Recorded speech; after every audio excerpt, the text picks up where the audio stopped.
What's up, my Apex students? Coming at you with a CLG ALGS Summer Circuit 4 tournament victory, their second victory as a team, first under a CLG as a banner. I was going out of my mind thinking that somehow I knew I did CLG VOD review before they signed under CLG the first time they won, but I guess that never actually made it to YouTube, and I don't think it's going to be. But anyways, this VOD review I actually did sober because the GSD VOD review I felt was pretty bad, given all the alcohol I consumed. But anyways, this is a very fun one. I can't compare and contrast, at least from the YouTube standpoint, from the team before and after, but I can tell you the team has come even a long way from their first victory. So this is a really fun one to do. Don't need to drag it out any longer. Also, let me know actually in the comments if you guys, how many people would actually be willing to see like an APAC North or an APAC South team. Those are the Asian teams, for those that don't know what those regions are. I get a lot of requests for the Asian teams, but every time I put out a poll, they don't do very well, and I want to do what people want to see. So let me know. I think it would be fun to do one that's very, very different from North American EU. So without further ado, enjoy the video. But anyways, honestly, like, I mean, you guys are a strong team, pal, 100%. But I'm really curious what you guys like. Just I really wanted to see, because obviously the first game I know you guys were 20th place, 0 kills. Awful way to start the tournament, and that's usually not just obviously a bad game, but it's always interesting to me when teams can just throw that out the window, pretend like it never happened, move forward and start and still continue to crush it. Because like, first game, let's be real, first game sets the tone of every tournament. You know, if you come off with a massive win, you're coasting for the rest of the tournament. You just gotta chill, don't gotta do anything crazy.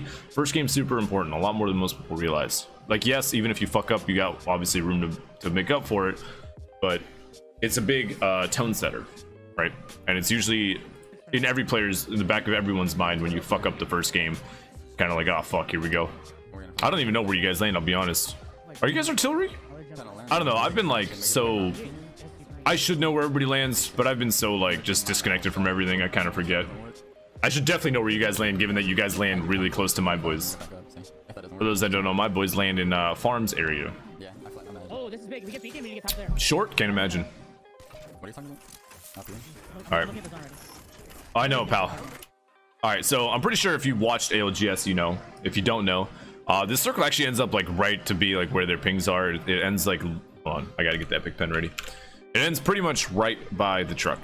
Common circle for slums. But the one thing with slums, and I think you'll see this a lot in this game. Yeah, the circle ends like right there. You'll see this a lot in this game. I'm not going to go through all of it because obviously we're here to watch CLG, and I'm just going to give you a spoiler alert. This game doesn't last long for them. But this game did fuck up a lot of teams, because most teams that get in the slums, like, you usually want to get like real estate, anything that you can get inside the actual slums. A lot of teams died once the circle pulled towards where I basically just marked. So my boys came in second on this one as a duo. Well, flanker DC'd like 10 minutes in, and then never came back. It might be better that we're watching you anyways, pal, because I think Madness, someone told me that Madness is lagging in like games 3 and 4 or something like that. All right, we're gonna speed it up here. Let's see how fast they leave here by. I haven't been, like, a lot of the teams I've been spectating, I haven't been paying attention to their early game as much as I did before. So pretty quick rotation out. They started leaving about like 1:30. Not bad, not bad. Although I'm curious if, because of like the slower, it's a little bit slower, but obviously they don't have to go too far. When you're landing at artillery and you have to go to a slum circle, the only team you have to worry about is containment. But even then, containment's gonna, like, they're probably gonna go through. You guys aren't gonna rotate the same way in. Containment's gonna go through the big tunnel more than likely, whereas you guys, obviously the artillery team hits this, so you don't have to be. When you get a circle very close to you, most people, and this isn't like a criticism of CLG at all, this is more of an educational thing. Most people kind of take their time because they're like, oh, we're right here. But honestly, that's my Steam, not yours.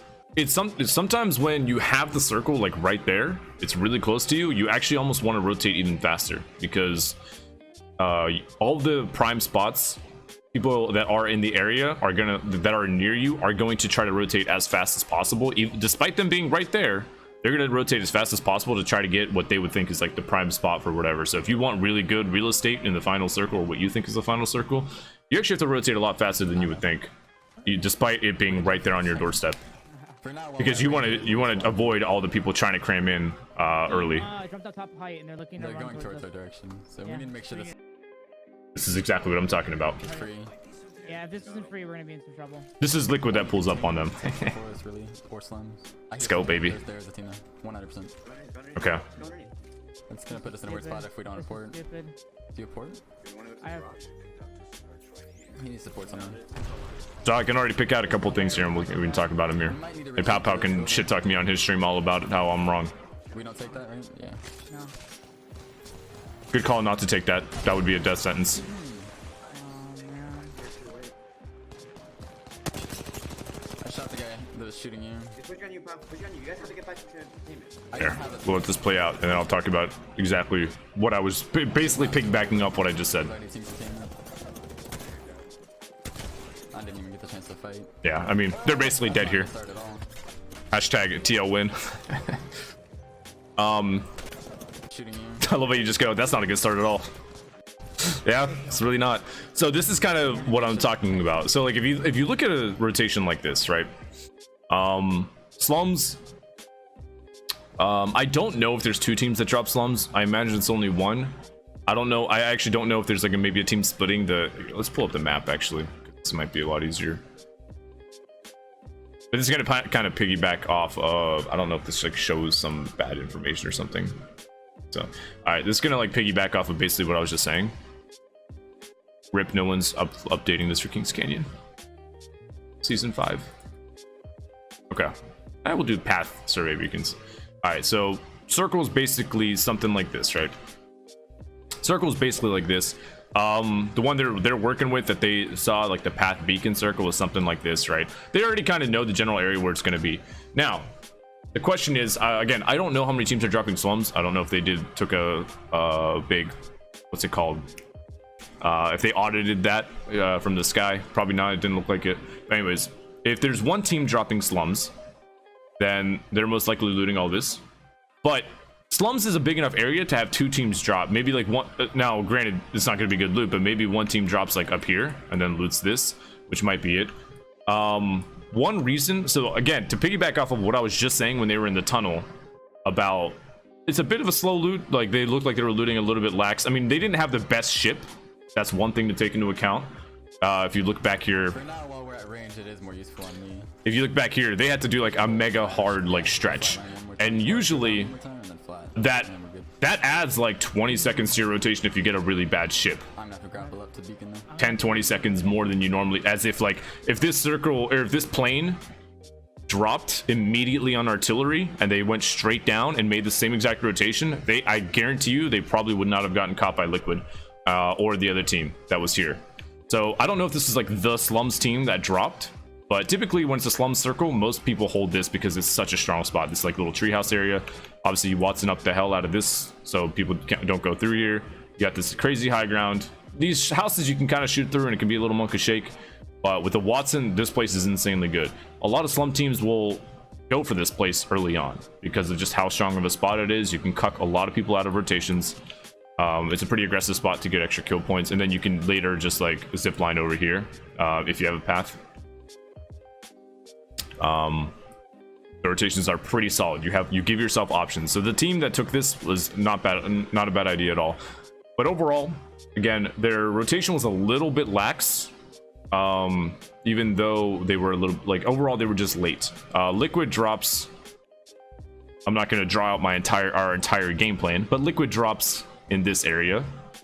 And they were basically like, I think they were like right like here on height somewhere as they saw each other. And then all of a sudden, and then they were like, fuck it, let's just go. We're going to go in there. And then they realize there's a team there and they're like, oh no, now we're caught out. Okay. So a lot of their first game was basically just getting caught on rotation. And if you're getting caught on rotation, that usually means you're too slow on your early game. Now, sometimes things can happen where you're like, you feel like you're looted up, you're good, and then you happen to check a bin. Oh, there's a purple armor, and stuff like that will slow your rotation for sure. But that's probably game one. That's all that happened. It's just a little bit slow on the rotation. But like I said, they hit the ground, and it's 3 minutes in the first round. As soon as they hit the ground, the first ring is already starting to close. So a little unlucky. Like I said, if the plane was here, they 100% would not have gotten caught there. But that is something to take. That is something to mentally take into account when you're landing and looting. Is where was the plane? Was it favorable for you? Is it going to cut off time? So if you're an IGL, you got to be saying like, all right, well, we had a really bad plane, so now we have to, you know, we got to be ready by like maybe 140 or 150, something a little bit less time. You know, spend less time looting. That's something that's a good calm that your IGL can make. Really? I figured Madness would be your guys' IGL. I don't know. I mean, he's the most vocal of the bunch. Wait, we land slums. We made the mistake of trying to hold the middle mountain there. It's impossible to do early. Yes, it is. Wait, Tech, was that your team that was here when their team was rotating in? Because like, yeah. So that's that is the second point I wanted to make. This part is really safe to hold. A lot of teams make the mistake of trying to hold this island early on, and you can't do it. It's it might be one of the strongest spots in the game, but early on, everybody will be. You're literally everyone's target. You're everyone's focus. Who knows? Maybe with Rampart, she'll be really good to hold this because you can put walls and stuff. But again, I don't know how the walls work. I have no idea. Maybe the walls aren't all that strong. We'll see. What about the cave system? Cave is actually really, really good for holding for the slum circles because mainly like you'll never get a circle that ends anywhere up here. But it's just like such supreme high ground, and more importantly, nothing is at your back, that it basically secures your rotation in, and you don't have to worry about anybody except for what's in front of you. It's basically, the cave is what I love to call the DPP, deep pocket principle, baby. It's that nice little cup, you know? If anybody tries to challenge you, they're gonna get shot at by every single person, every which way, and it's an easy rotation in. It's not going to end on you. Sometimes it ends like out here, like right in front, but not common.